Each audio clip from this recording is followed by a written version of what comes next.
Bismillahirrahmanirrahim. Assalamualaikum warahmatullahi wabarakatuh. Alhamdulillah. Alhamdulillahilladzi khalaqal mauta wal hayata liyabluwakum ayyukum ahsanu amala. Walhamdulillahilladzi anzala sakinata fi qulubil mu'minin liyazdadu imana ma'a imanihim. Wa asyhadu an la ilaha illallah wahdahu la syarika lah al-malikul haqqul mubin wa asyhadu anna Muhammadan abduhu wa rasuluh shadiqul wa'dil amin. Allahumma shalli ala Muhammad wa ala alihi wa ashabihi wa man tabi'ahum bi ihsani ila yaumiddin.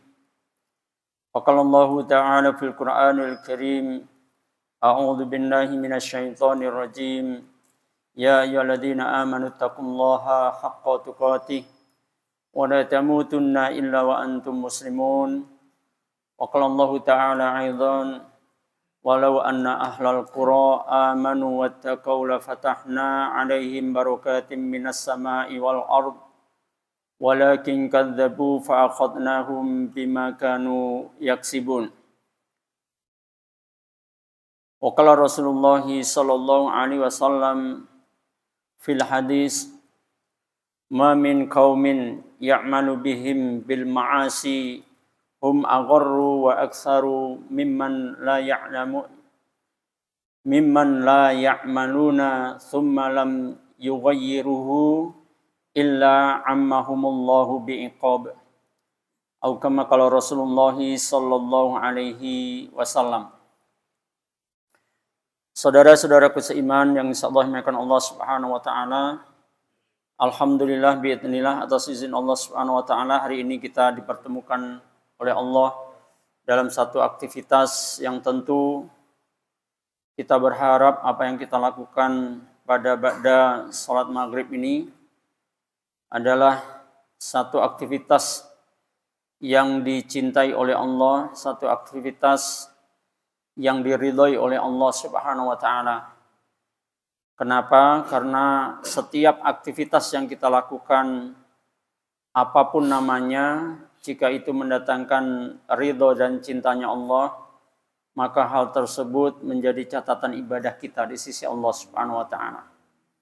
Namun tentu harus kita sadari, kita berbuat apapun juga, beraktivitas apapun juga, bahkan sholat pun, kalau Allah nggak ridho, Allah nggak cinta, maka itu maksiat. Kok bisa sholat maksiat? Ada nggak sholat maksiat? Sholat maksiat? Ada? Ada nggak Bang? Sholat maksiat? Ada. Kan Allah sampai menyatakan fawailul lil musallin. Maka celaka orang yang sholat. Orang sholat celaka loh. Maksudnya orang sholat kan ibadah kan? Mestinya ibadah itu menjadikan Allah ridho, Allah cinta. Tapi kok celaka? Pasti ada asbabnya kan? Ya. Fawailul lil musallin alladzina hum an salatihim sahun. Karena sholatnya itu sahun, lalai. Ya. Lalai tentu yang paling pokok adalah tidak tegaknya nilai sholat dalam kehidupannya. Kalau cuma sholat takbiratul ihram diakhiri dengan salam, gampang mempelajarinya. Yang paling susah adalah menegakkan nilai sholat dalam kehidupan. Itu yang paling susah. Ya. Nah, saudara seiman, tentu sebelum jauh, salawat serta salam senantiasa kita sampaikan pada junjungan kita Nabi Allah Muhammad sallallahu alaihi wasallam. Saudaraku, pertemuan yang lalu sebenarnya saya akan bicarakan tentang surga ya. Harusnya saya mau menyambung dengan bab neraka gitu ya. Cuma karena kita baru saja meninggalkan, katakanlah saya menggunakan istilah Agustusan gitu ya. Saya merasa perlu untuk mengingatkan kita semuanya tentang janji dan ancaman Allah untuk sebuah negeri. Kalimat untuk sebuah negeri tentu tidak hanya tertuju kepada negeri Indonesia. Ya. Semua lapisan bumi ini milik Allah. Ya. Maka berlaku janji dan ancaman Allah untuk semua muka bumi ini. Ya. Kalau terpenuhi syaratnya, maka Allah akan memberikan janjinya. Juga demikian, kalau terpenuhi syaratnya, maka Allah akan melakukan ancamannya gitu loh ya. Tapi tentu renungan ini, kita yang baru selesai Agustusan kayaknya umbul-umbul udah dilepasin ya. Kemarin saya lihat pas hari Sabtu saya masuk mau ngisi kajian Sabtu pagi itu, ya sudah mulai dilepasin ini gini. Kalau tempat saya baru tadi pagi. Ya. Ya, baik saudaraku seiman, janji dan ancaman untuk sebuah negeri. Hakul yakin kita akan sepakat kalau kita ditanya, kita ini pengennya negeri kita ini megah atau barokah? Barokah, hakul yakin ya. Semuanya pengen barokah. Jangankan negerinya, dirinya sendiri saja pengen barokah, ya kan? Seringkali kita sebut, mudah-mudahan hidup kita hidup yang barokah, gitu ya. Mudah-mudahan usia kita adalah usia yang barokah, gitu ya. Mudah-mudahan rezeki kita adalah rezeki yang barokah. Bahkan doa manten aja, doa nikah itu juga yang dimintakan barokah juga kan. Barakallahu laka wa baraka alaika wa jama'a bainakuma fi khair. Kalau doa mudah-mudahan sakinah mawadah warahmah sebenarnya itu ya hanya ngutip aja, ngambil kalimat dari ayat ya. Tapi kalau doa yang diajarkan oleh Rasul kepada mantan adalah barakallahu laka wa baraka alaika wa jama'a bainakuma fi khair. Keberkahan yang diminta. Tapi keberkahan itu kayak apa gitu loh. Kita sepakat ya, kita pengen negeri kita barokah. Ya. Negeri kita, kalau ditanya, ini sebenarnya negeri ini punya siapa sih? Punya siapa Pak Tanah Negara? Hah? Ya punya Allah, ya. Punya Allah negeri kita ini, ya. Jangan diklaim ini punya bangsa Indonesia, punya Allah. Saya kalau punya bangsa Indonesia, akhirnya terjadilah sebagian ya, tentu sebagian ini kecil banget suaranya sebenarnya ya, yang terlalu lancang menyatakan bahwa Islam itu adalah agama pendatang gitu ya. Apa benar Islam itu agama pendatang? Terus agama yang bukan pendatang yang mana? Enggak bisa dikatakan agama pendatang. Bumi ini miliknya Allah, termasuk petak bumi Indonesia ini miliknya Allah. Dan kalau Islam datang ke Indonesia, bagian dari petak bumi miliknya Allah, maka sebenarnya Islam bukan pendatang. Orang dia datang di buminya Allah juga, Islam datangnya dari Allah gitu loh. Ya. Baik, kita nggak usah terlampau mikirin itulah orang konyol sebenarnya ngomong begitu ya. Baik, saudaraku seiman, kita sepakat untuk agar negeri ini barokah. Sebenarnya kalau kita bicara negeri kita tercinta ini mau dihargai mati atau hargai apa ya? NKRI? Harga mati atau harga hidup sih sebenarnya yang enak itu. Kamu ini harga mati, kamu ini kartu mati, ini apa sebutannya itu? Sebenarnya nggak enak itu ya. Ya terserahlah apa maksudnya. Nah, saudaraku, untuk negeri kita yang tercinta ini punya potensi untuk menjadi negeri yang barokah. Bahkan salah satu aktivitas yang terus setiap saat secara periodik diadakan, yaitu musabaqah tilawatil Quran. Ada juga syair marsnya ya. Baldatun thayyibatun wa rabbun ghafur, kan ya? Ya. Pengen banget agar negeri ini negeri yang menjadi negeri yang baik. Negeri yang penuh ampunan, ya. Masya Allah, cita-cita yang luar biasa ya. Kenapa kok kita ingin barokah? Kenapa kok kita ingin ampunan? Kenapa kira-kira? Karena sikap kita di dalam negeri ini sebagai anak bangsa, kita harus sadar kita mau jadi bangsa apapun juga, Katakanlah Pak Tarno jadi bangsa Nigeria sana ya. Saya jadi tetap orang Indonesia sayanya gitu ya. Tapi status saya sama status Pak Tarno sama aja. Sebagai hamba Allah. Betul? Kalau sebagai hamba Allah, sebagai ciptaan Allah, maka tetap akan berlaku wa ma khalaqtul jinna wal insa illa liya'budun. Tidaklah aku ciptakan jin dan manusia kecuali untuk beribadah kepadaku. Mau bangsa itu bangsa kenegaraannya ya. Bangsa Nigeria, di Afrika sana, atau Eropa, ataupun Australia, ataupun Asia, Asia Tenggara, mengecil lagi ke Nusantara. Tetap yang harus disadari adalah sebagai hamba Allah. Sebagai ciptaan Allah. Kenapa saya arahkan ke situ? Iya. Apapun yang kita lakukan di Agustusan kemarin, pasti kita akan diminta pertanggungjawaban oleh Allah Subhanahu wa taala. Kenapa? Kenapa kok diminta pertanggungjawaban oleh Allah? Apa jawabannya kira-kira? Emang kemarin waktu Agustusan kita dalam kondisi hidup atau kita dalam kondisi mati?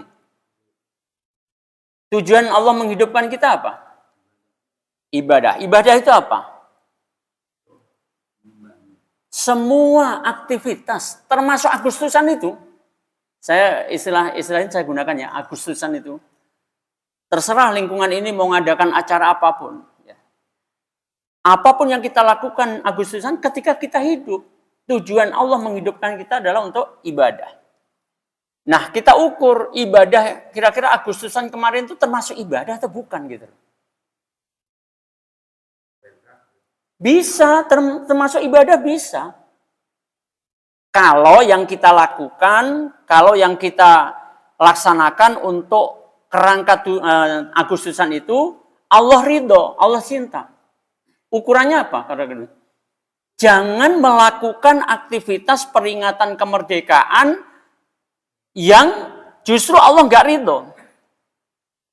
Yang melanggar syariat Islam. Contoh ini Pak. Mudah-mudahan di sini nggak terjadi lagi lah ya. Koreksi aja kalau memang sudah terjadi ya tinggal minta ampun kepada Allah. Panitia mengadakan checklist tentang jenis lomba. Terpilihlah lomba karung. Terbuka juga untuk ibu-ibu balap karungnya. Yuk perhatikan ya. Maka kemudian dilaksanakan itu. Ibu-ibu ada yang menutup aurat, ada yang tidak menutup aurat, namanya juga heterogen.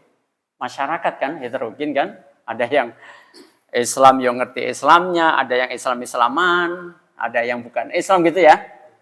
Daftar ibu-ibu. Yang nonton bapak-bapak banyak. Aktivis al-jihad juga yang nonton. Katakanlah begitulah ya. Kemudian terjadi peristiwa di lomba itu. Ibu-ibu itu terjatuh. Terbukalah auratnya. Yang nonton aktivis al-jihad seneng banget, tepuk tangan. Tolong perhatikan ini, ya. Ketika ada wanita tidak menutup aurat, ikut lomba itu, antum menyaksikan itu aja sudah mendatangkan murkanya Allah. Apalagi kemudian antum menyaksikan ada ibu-ibu yang jatuh terbuka auratnya, antum seneng banget gitu loh. Antum gembira banget gitu. Kalau terjadi ya dikoreksi ya minta ampun kepada Allah karena sudah terjadi. Gitu. Lomba panjat pinang misalnya, ya.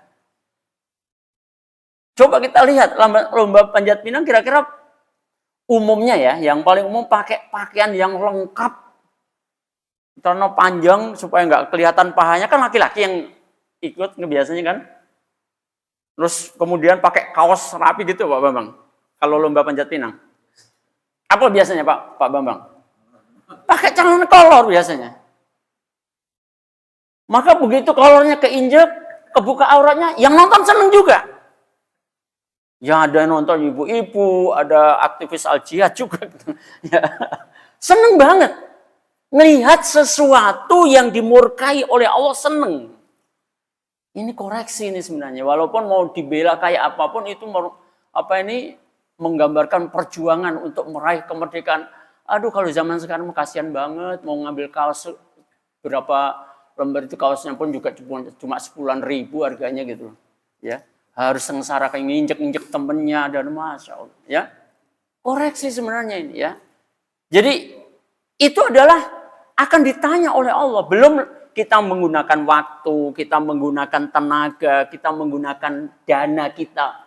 Kan ada pertanyaan dari Allah kan, umurmu engkau habiskan untuk apa? Pada detik, pada waktu Agustusan itu akan ditanya, pada saat itu kamu gunakan untuk apa? Harusnya jawabannya untuk apa? Untuk ibadah harusnya. Tapi kok untuk sesuatu yang maksiat kamu seneng banget gitu. Nah, assalamualaikum ya.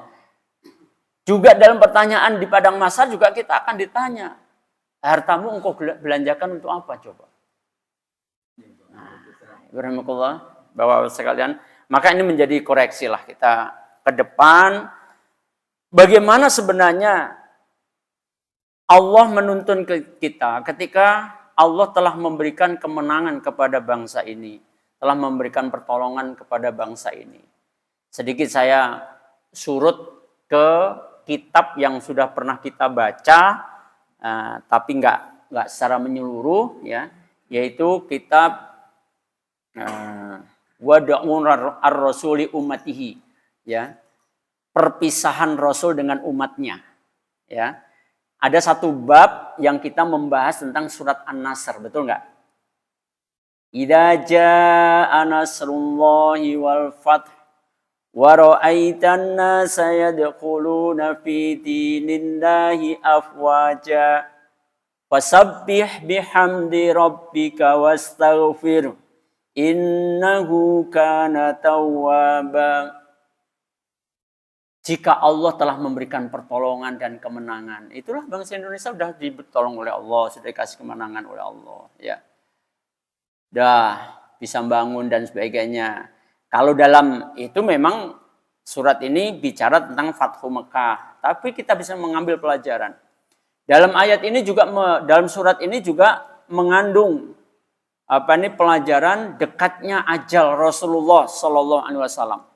Abdullah bin Abbas radhiyallahu anhu ketika ditanya oleh Umar bin Khattab radhiyallahu anhu tentang surat ini, beliau menyatakan ini adalah ajal Rasulullah. Surat An-Nasr tadi, ya. Kok bisa disimpulkan sebagai ajal? Maksudnya adalah sinyal bahasa kita, ya. Tanda-tanda sudah dekatnya ajal Rasulullah SAW. Ketika Rasul sudah diberikan pertolongan oleh Allah, ketika Rasul sudah dimenangkan oleh Allah, sudah Fathu Mekah, ya, sudah penaklukan kota Mekah, maka kemudian berbondong-bondong manusia masuk Islam gitu, ya. Apa yang diperintahkan oleh Allah? Sikap apa yang dituntunkan oleh Allah kepada hambanya yang sudah diberikan pertolongan dan kemenangan? Fasabbih bihamdi rabbika wastaghfir. Ya. Diperintahkan oleh Allah untuk memuji Allah. Untuk bertasbih kepada Allah. Bahkan ada perintah wastaghfirhu, dan mintalah ampunan kepada Allah. Jadi bukan kemudian diisi dengan nyanyian rungkat. Halo? Ini mau diupload nih, ya biar nggak apa-apa. Nggak tepat sebenarnya. Jelas nggak tepat. Saya tidak bicara tentang lagunya, ya. Tetapi kalau kita bangsa Indonesia mayoritas kaum muslimin, mayoritas muslim, mesti kembali kepada surat An-Nasr tadi. Walaupun tanggal 1 Agustus sudah diadakan acara itu juga. Tapi esensinya kan Agustusan itu kan tidak hanya bulan Agustus sebenarnya. Mengisi kemerdekaan ini adalah dengan memperbanyak tasbih kepada Allah. Dengan penjabaran yang banyak lah. Insya Allah Ustadz Badrul Tamam ngisi di sini juga kan? Kayaknya Ustadz Badrul Tamam lagi senang ini bahas tentang zikir, ya kan?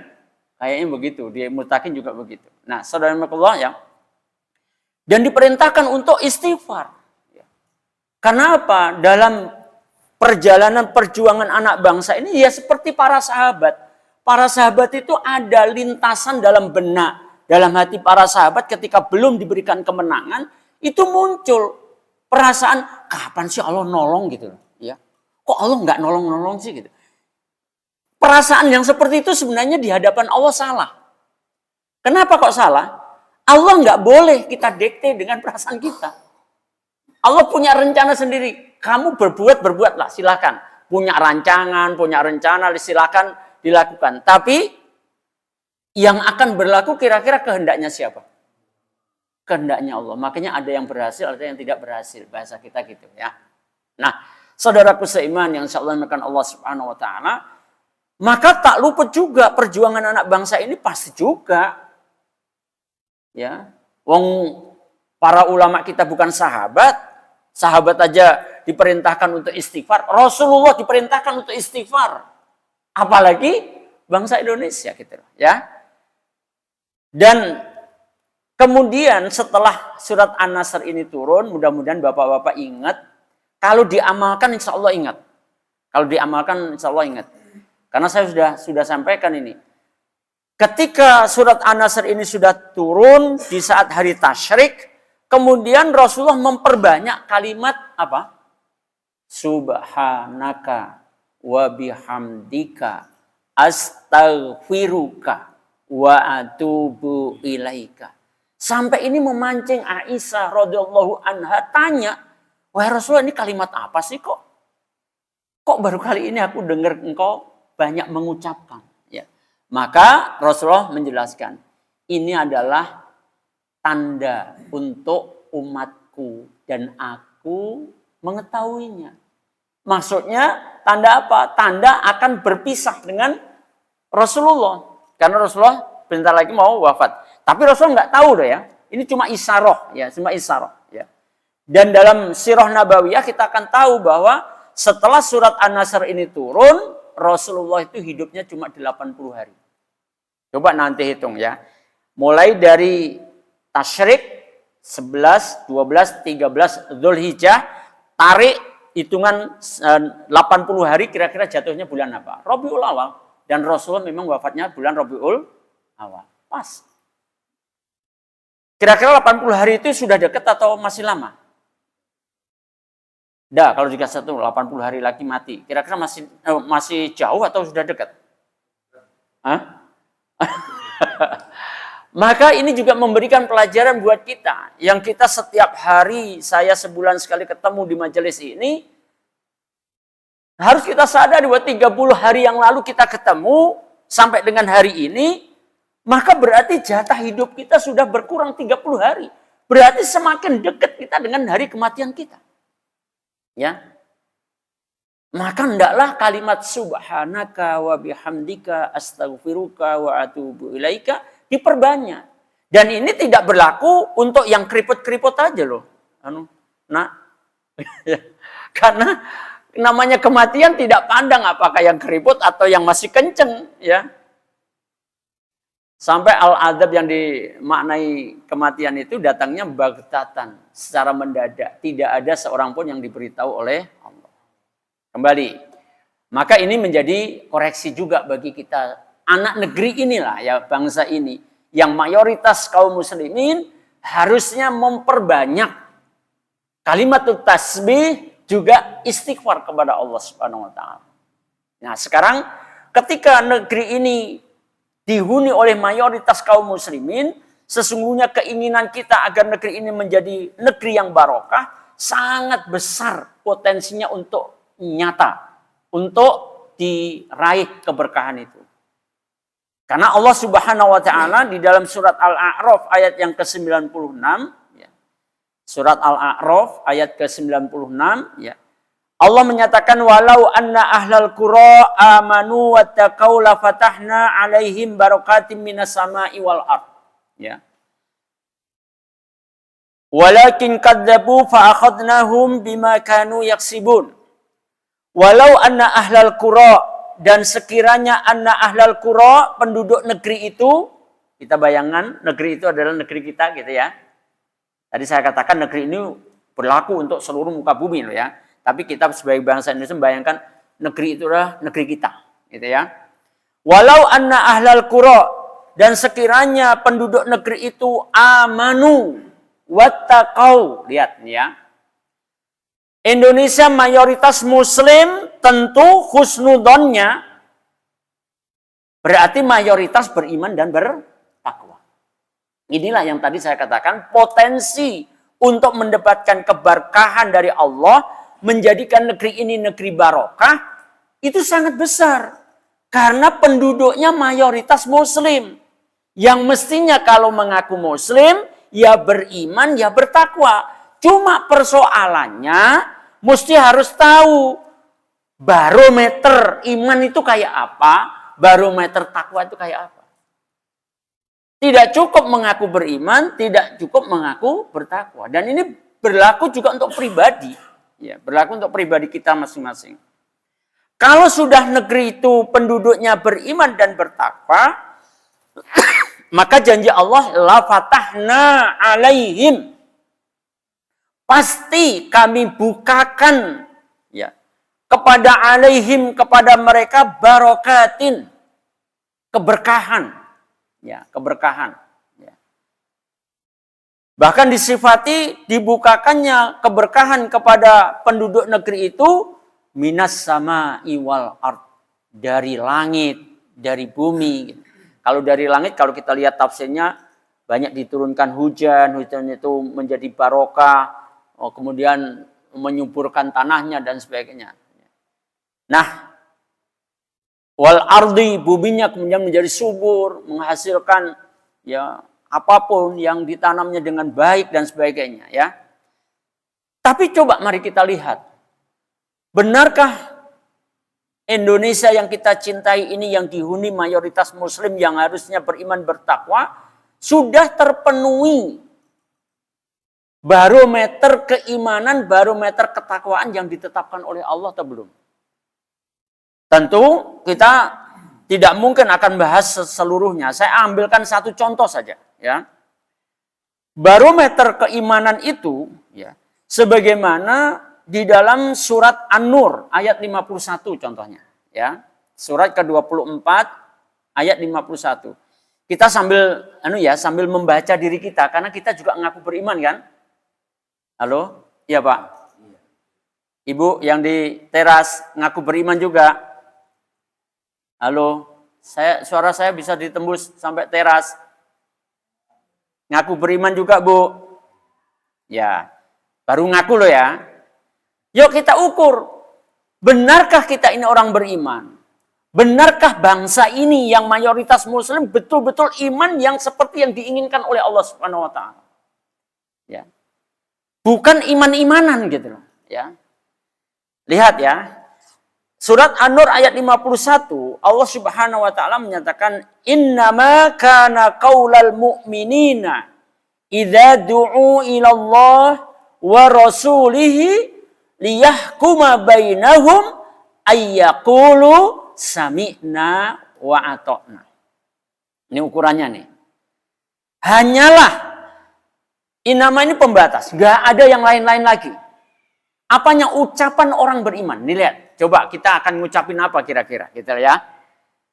Apa benar ucapan kita seperti yang dikehendaki oleh Allah dalam ayat ini sebagai orang yang beriman? Bagaimana cara ngukurnya? Ya. Innama kana qaulal mu'minin, hanyalah perkataan orang yang beriman, sambutan orang yang beriman, ya. Jika idza du'u ilallahi wa rasulihi, apabila mereka itu diajak kepada Allah, kepada Rasulnya, diajak untuk taat kepada Allah, diajak untuk taat kepada Rasul, liyahkuma bainahum, agar Rasul itu ngatur hidupnya, ya. Kita membayangkan ketika Rasul masih hidup, ketika Rasul ngatur masyarakatnya di bawah kepemimpinan Rasulullah Shallallahu Alaihi Wasallam, kira-kira aturan yang diterapkan oleh Rasulullah, aturan siapa? Ya, aturan Allah ya.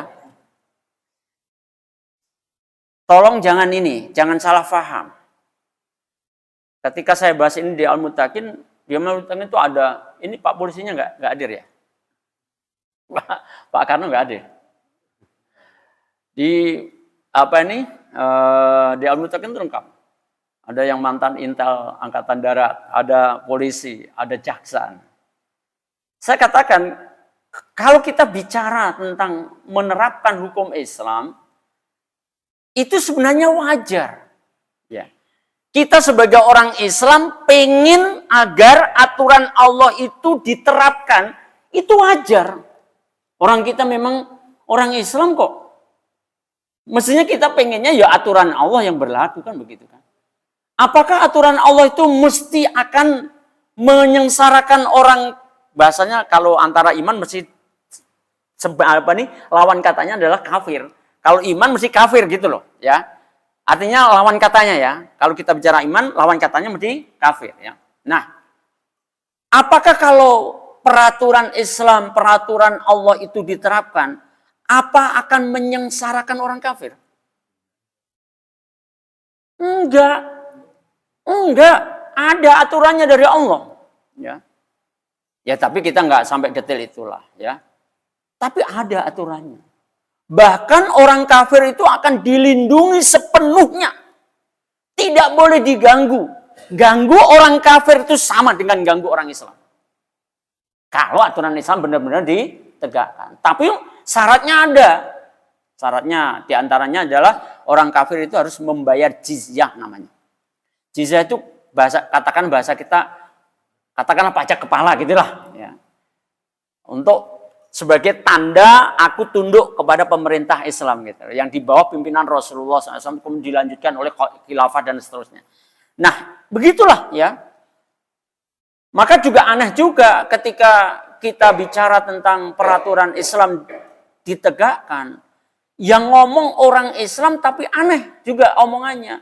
Kalau aturan-aturan Allah, hukum-hukumnya Allah ditegakkan, maka orang Indonesia akan buntung semua tangannya. Ini maksudnya apa kira-kira? Hah? Enggak, kok kaitannya kok buntung semua, kenapa? Ya. Berarti itu ngaku bahwa dia seakan-akan ngaku bangsa Indonesia maling semua gitu loh. Karena hukum potong tangan hanya diterapkan untuk pencuri. Baik laki-laki maupun perempuan. Secara umum ayatnya begitu. Surat Al-Ma'idah ayat 38. Apakah kalau hukum Allah hukum tersebut diterapkan di Indonesia, kemudian apa benar ini perkataan orang bahwa orang Indonesia akan buntung semua? Ya kalau nyuri, iya mungkin. Lah masa semua orang Indonesia nyuri?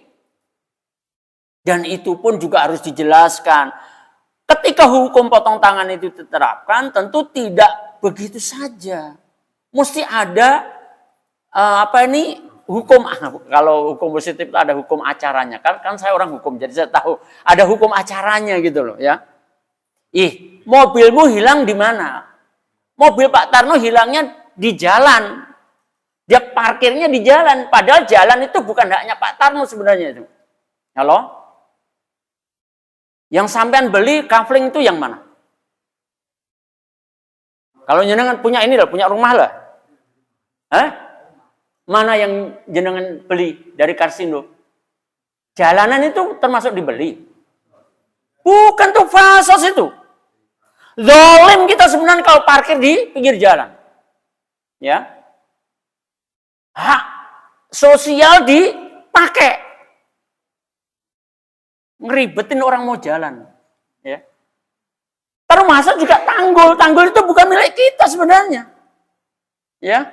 Milik kita itu yang ya batas yang dicantumkan dalam sertifikat yang kita beli berapa, ada 84 meter, ada yang 120, kalau yang gitu ya. Terserahlah jenengan punya berapa. Ya itu ya.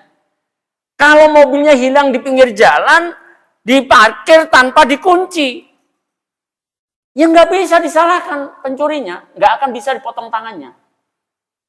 Beda kalau Pak Tarno sudah parkir di dalam, pagar sudah dikunci rapat, pagarnya dirusak sama pencuri, mobilnya dirusak kuncinya juga. Nah, ini beda hukumannya yang seperti ini, ya. Gitu loh ya. Jadi mentang-mentang udah tahu surat Al-Maidah ayat 38 terus pras itu nggak mungkin, nggak begitu. Ada aturannya gitu loh ya. Liyahkuma bainahum. Jadi kalau orang beriman itu kalau diajak untuk menuju Allah dan Rasulnya, diajak untuk taat kepada Allah, untuk taat kepada Rasul, tunduk patuh kepada aturan Allah. Apa jawaban orang beriman? Ayyakulu sami'na wa ata'na. Kami beriman, kami mendengar, kami mentaatinya. Coba kita cek nih. Itu ukuran ya, ukuran beriman ya. Kita pribadi dulu lah, tidak sampai anak bangsa dulu lah. Kita pribadi nih. Apakah betul kita ini mengaku beriman sudah sami'na wa ata'na dengan hukum-hukumnya Allah? Hukum yang secara fardiyah aja lah, secara pribadi. Ya. Banyak kaum muslimin yang belum patuh dengan aturan Allah Subhanahu wa taala. Sudah dikatakan riba itu berat dosanya. Riba yang paling ringan itu seperti berzina dengan ibu kandungnya 36 kali. Itu riba yang paling ringan. Tapi betapa begitu bangganya kaum muslimin dengan ribawi. Sampai saya sering kali ini saya berikan contoh ini. Hakul yakin ini. Kan tadi kita sudah nyatakan bahwa mayoritas penduduk Indonesia ini muslim. Ya. Kalau betul-betul berpedomankan Al-Quran ekonominya, mestinya bukan ekonomi ribawi. Aku yakin bank-bank ribawi itu mesti gulung tikar. Kalau umat Islam patuh kepada aturan Allah. Terus siapa yang mau jadi pegawai? Siapa yang mau jadi nasabahnya? Kalau orang Islam semuanya sadar bahwa bank riba itu, yang riba itu padahal dilarang oleh Allah. Tapi kenyataannya enggak kok. Iya kan? Bahwa masjid aja masih bangga dengan, maaf ini salah satu bank ribawi punya rekening di bank ribawi, bangga banget tuh masjid musolanya. Halo? Nah ini menunjukkan bahwa sami'na wa ata'na ini belum wujud. Gitu. Ya. Apalagi kalau kita kupas kebangsaan ini, ya, masih jauh. Ya. Nah saudaraku seiman, sami'na wa ata'na itu adalah ukuran keimanan. Belum lagi kalau kita mau bicara dengan ciri-ciri keimanan yang lain. Ya. Contoh nih, ini kalau ini pribadi nih. Di dalam surat Al-Anfal, ayat yang kedua kalau nggak salah ya. Orang-orang yang beriman itu adalah idza dzukirallahu wajilat qulubuhum. Coba ya. Dari situ aja. Orang-orang yang beriman itu apabila disebut asma Allah, maka bergetar hatinya. Tapi kira-kira musola ini bisa nggak sih penuh sebenarnya? Kalau sekiranya kaum muslimin yang menjadi naungan, yang berdekatan dengan musola al-jihad ini, betul-betul bergetar ketika muadzin mengumandangkan kalimat yang bermuatkan asma dan sifatnya Allah. Allahu Akbar, Allahu Akbar, Allahu Akbar, Allahu Akbar. Bergetar nggak kira-kira? Wah nggak muat Pak Tarno kalau bergetar semua. Musolamu ini harus diperluas. Tapi buktinya, masjid dan musola hari Jumat penuh, luber, amanat penuh. Betul nggak? Tapi kalau asar, mau alasan apa? Memang sholat berjamaah itu cuma sholat Jumat aja. Mana kira-kira bukti? Padahal itu adalah ukuran keimanan. Nanti ada perkataan di ayat berapa itu? Nah, itu adalah orang-orang yang beriman yang sebenarnya. Ya, ulaika mu'minuna haqqo. Mereka itu adalah orang-orang yang beriman yang sesungguhnya. Nah, saudaraku seiman, sami'na wa ata'na, atau bergetar hatinya kalau disebut asma Allah. Bahkan kalau dibacakan ayat Allah maka zadathum imana, bertambah-tambah imannya. Nah saudaraku seiman, syarat yang kedua dibukakan pintu barokah itu adalah at-taqau. Amanu wa taqau. Bertakwa itu kayak apa? Ya. Maka cukuplah kita coba mewakilkan dengan satu ayat suratul Baqarah ayat 2. Dzalikal kitabu la raiba fihi hudal lil muttaqin. Bahwa kitab ini maksudnya adalah Al-Quran. Allah menyatakan la raiba fihi, tidak ada keraguan di dalamnya. Sampai di situ dulu ya. Pertanyaannya, apa benar orang-orang Islam Indonesia yang menjadi penduduk mayoritas di bumi ini, di Indonesia ini, sudah tidak ragu-ragu lagi dengan seluruh isi Al-Quran? Kira-kira jawabannya gimana? Sudah nggak ragu-ragu semuanya? Mau saya cek ini? Bukannya cek satu-satu. Coba. Ya ayyuhalladzina amanu kutiba alaikumusiyam. Ini sekalian sami'na wa ta'na tuh ya. Wahai orang-orang yang beriman, ditetapkan atas kamu atau diwajibkan atas kamu untuk berpuasa. Kira-kira sikap Bapak Ibu dan gimana? Sami'na wa ta'na. Dilakoni itu, enggak ragu-ragu. Tapi coba, ya ayyuhalladzina amanu kutiba alaikumul qisas. Wahai orang-orang yang beriman, diwajibkan atas kamu pemberlakuan hukum qisas. Kira-kira sami'na wa ta'na enggak? Kira-kira dijalanin enggak? Enggak. Mau ngaku, sudah enggak ragu-ragu. Ya silakan ngaku enggak ragu-ragu, tapi kenyataannya sikapnya masih ragu-ragu. Sampai 78 tahun ini, hukum-hukum pidana di dalam Al-Quran enggak pernah terwujud, enggak pernah diberlakukan. Berarti kayaknya kita enggak percaya sama Allah dengan hukum-hukumnya. Khusus hukum pidananya, hukum hududnya. Qisas, rajam, kemudian potong tangan. Berlakukah untuk bangsa Indonesia? Khususnya kan khusus orang Islam aja. Enggak berlaku. Padahal 78 tahun loh. Nah, saudaraku seiman ya. Bahkan di dalam ayat ini Allah sebutkan Al-Quran yang tidak ada keraguan di dalamnya itu harus menjadi apa? Hudan lil muttaqin. Petunjuk kehidupan untuk orang yang bertakwa. Jadi kalau kita ngaku bertakwa, bangsa ini ngaku bertakwa supaya terbuka pintu barokah, mestinya petunjuk kehidupannya, pengaturan kehidupannya dengan Al-Quran. Ya. Udah monggo, kalau masih lama tuh enggak? Sudah masuk waktu. Monggo, nanti saya minta waktu sambil nunggu komatnya nanti ya, biar selesai nih. Monggo, azan dulu.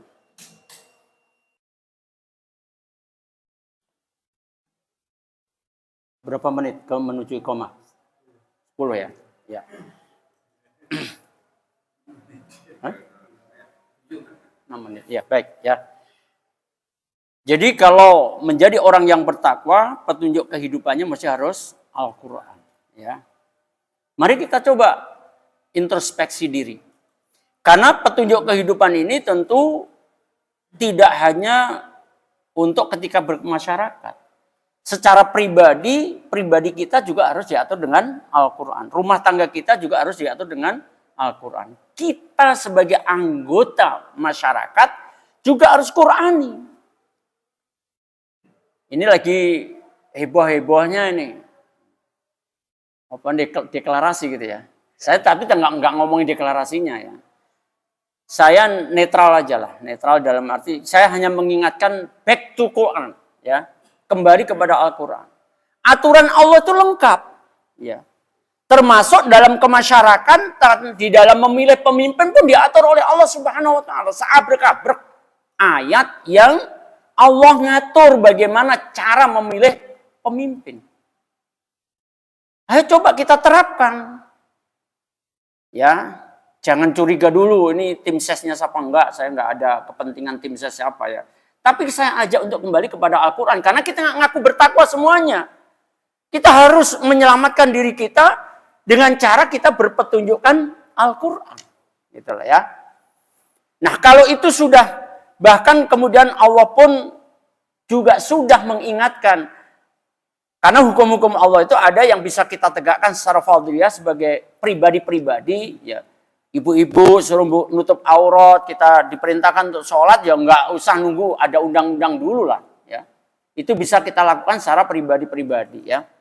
Tetapi kalau sudah menyangkut hukum-hukum yang sifatnya jama'i, ya, misalkan hukum pidana tadi, mutlak yang memperlakukannya, yang melaksanakannya adalah yang memegang kekuasaan. Ya. Pak RT, Pak Tarno walaupun pemberani, nangkep pencuri nggak boleh langsung berdasarkan surat Al-Maidah ayat 38 langsung ngambil goloknya yang pernah membelah tangan dia sendiri gitu.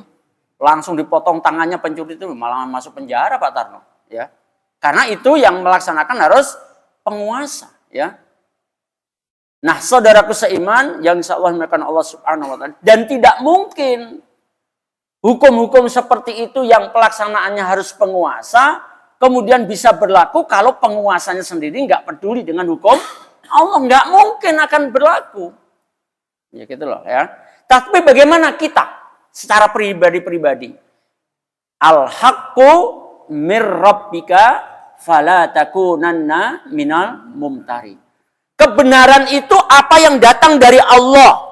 Hukum potong tangan datang dari Allah. Hukum qisas datang dari Allah. Hukum rajam datang dari Allah. Itu mesti benernya. Itu secara pribadi nggak boleh ragu-ragu. Kalau sampai di antara kita yang hadir ini, saya persaksikan kepada Allah, ya Allah, saya sudah sampaikan di majelis ini, bahwa hukum-hukum yang kau tetapkan itu sudah benar, hak. Dan engkau telah menuntun kepada kami, fala takunanna minal mumtarin. Maka janganlah kamu termasuk orang yang ragu-ragu. Kalau sampai ada yang hadir ini kemudian menyatakan hukum penjara lebih baik daripada hukum potong tangan, maka sebenarnya keimanan orang tersebut dipertanyakan. Berarti dia sudah menganggap hukum Allah nggak bagus, lebih bagus hukum penjara buatan manusia. Padahal di ayat 50 surat Al-Maidah Allah juga membuat kalimat, Masya Allah, hukum siapa yang lebih baik daripada hukumnya Allah bagi orang yang beriman? Coba jawaban orang beriman apa kira-kira? Hukum siapa? Coba nanti dilihat surat Al-Maidah ayat 50 itu. Apa hukm jahiliyati yabghun? Apakah mereka menghendaki hukum jahiliyah? Terus hukum siapa yang lebih baik daripada hukumnya Allah bagi orang-orang yang beriman? Terus jawaban kita apa? Kan kita orang beriman kan? Hukum siapa yang lebih baik daripada hukumnya Allah? Ada. Kalau jenengan ada, tunjukkan hukum siapa yang lebih baik. Coba dibandingkan hukumnya Allah. Allah rontok iman sampean kalau ngomong ada hukum lain yang lebih baik dari hukumnya Allah. Hati-hati, itu memang luar biasa konsekuensi iman dia begitu. Saudaraku seiman, fala takunanna minal mumtari. Maka secara pribadi harus kuat, yakin bahwa Al-Quran 100% benar. Aku nggak ragu-ragu. Ya, soal itu nanti dilaksanakan atau enggak, ya silakan. Yang ngambil porsi di kekuasaan, tinggal nanti mau pertanggungjawabkan di hadapan Allah kan. Sudah jadi pemimpin di Indonesia, rakyatnya Muslim kok kamu nggak berlakukan, kenapa? Tinggal jawab aja di hadapan Allah nanti. Penguasanya yang jawab. Kita mah nggak ragu-ragu terhadap hukum Allah kan gitu. Nah, saudaraku seiman, la fatahna alaihim barakatim minas sama'i wal ardh. Maka akan dibukakan pintu barokah. Tetapi saudaraku seiman, Allah juga mengingatkan lanjutan ayat itu, walakin kadzabu. Dan akan tetapi penduduk negeri itu malah kadzabu. Malah mendustakan ayat-ayat Allah. Gak mau dengan sebagian dari ayat-ayat Allah. Kalau untuk puasa, haji, mah beriman. Sami'na wa ata'na. Untuk sodakoh, untuk zakat, sami'na wa ata'na. Untuk korban, sami'na wa ata'na gitu. Ya. Nah, untuk emangnya aturan Allah cuma itu? Kan enggak. Nah, sanamikullah ya. Walakin kadzabu, dan akan tetapi penduduk negeri ini yang harusnya beriman dan bertawakal kemudian dibukakan pintu barokah dari langit dan bumi, ternyata Allah menyatakan kadzabu. Mereka justru mendustakan ayat-ayat Allah. Enggak mau dengan aturan-aturan Allah. Apa yang terjadi kalau sudah seperti itu? Ancaman Allah berlaku. Fa'akhadnahum bima kanu yaksibun. Maka kami siksa mereka akibat dari perbuatan itu. Perbuatannya mana? Mendustakan ayat-ayat Allah. Sedikit saja saya bacakan satu ayat aja ya. Ini coba gambaran ini. Di dalam surat An-Nahl ayat 112. Kita seakan-akan ketika membaca ayat ini, bahasa kita mungkin Indonesia banget ya itu ya gitu. Kesannya gitu ya, Indonesia banget. Coba perhatikan ya. Allah berfirman dalam surat An-Nahl ayat 112. Wa daraballahu masalan qaryatan kanat aminatan mutmainatan ya'tiha rizquha raghadan min kulli makan. Ya. Dan Allah telah membuat satu perumpamaan sebuah negeri. Negerinya nggak disebut oleh Allah, tapi kalau kita baca, kita renungkan, kita kaitkan dengan kondisi negeri kan, Indonesia banget gitu. Lihat ya. Sebuah negeri, bagaimana negeri itu? Yang dahulunya aman dan tentram. Kemudian rizquha rawadan min kulli makan. Rezekinya itu diberikan oleh Allah dari segenap penjuru. Sampai plus membuat syair tongkat kayu dan batu jadi tanaman. Saking pengen menyanjung Indonesiaku gitu loh. Tongkat kayu dan batu jadi tanaman. Lagu apa itu?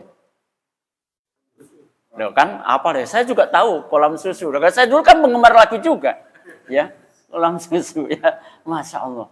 Judulnya aja kolam susu, masya Allah. Padahal air yang wujudnya susu cuma nanti di surga, sungai surga itu. Ya, nah,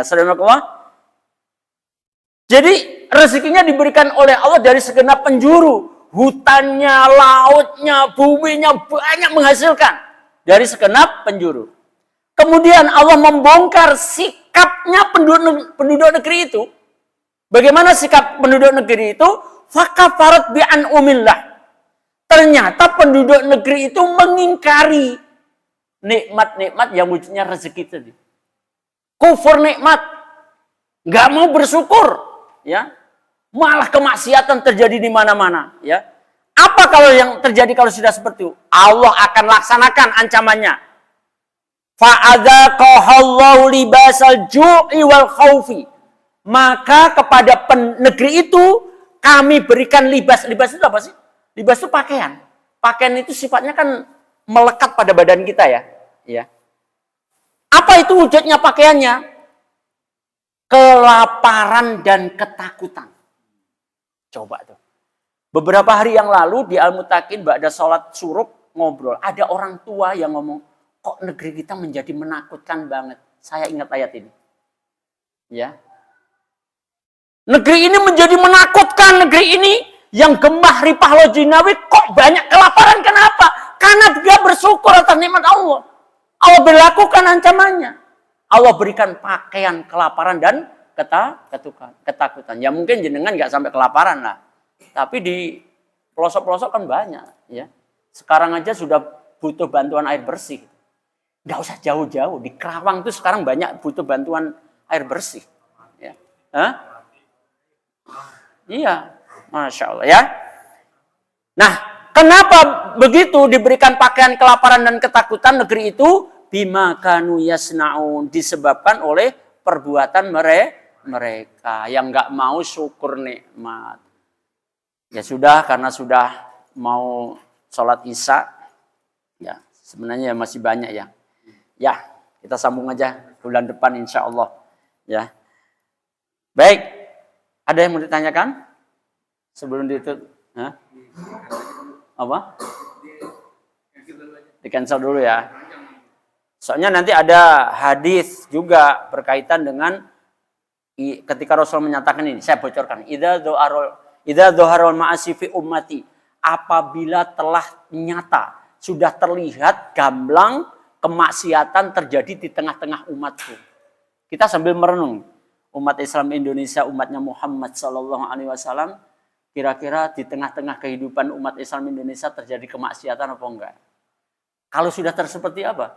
Ammahumullahu bi'adami min indi. Maka Allah turunkan adab di tengah-tengah mereka.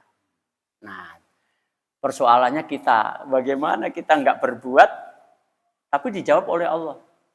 Orang-orang soleh ini juga bareng-bareng dikenakan musibah bersama dengan orang-orang pembuat maksiat. Ya, tapi di hadapan Allah ini dapat ampunan Allah, dapat karunia-Nya Allah. Ya, nanti kita akan bahas yang akan datang serial berikutnya, to be continued. Ya, bersambung berarti ya. Allah a'lam bishawab. Barakallahu fikum. Akhiru da'wana alhamdulillahirabbil alamin. Sallallahu nabiyina Muhammadin sallallahu alaihi wasallam. Mudah-mudahan negeri ini senantiasa dalam penjagaan Allah, senantiasa dijaga persatuan dan kesatuannya. Mudah-mudahan Allah mengampuni segala khilafnya bangsa ini dan kemudian tentu saja khususnya umat Islam, dan mudah-mudahan umat Islam Indonesia kembali kepada keimanan dan ketakwaan sehingga menjadi asbab terbukanya pintu barokah bagi negeri ini.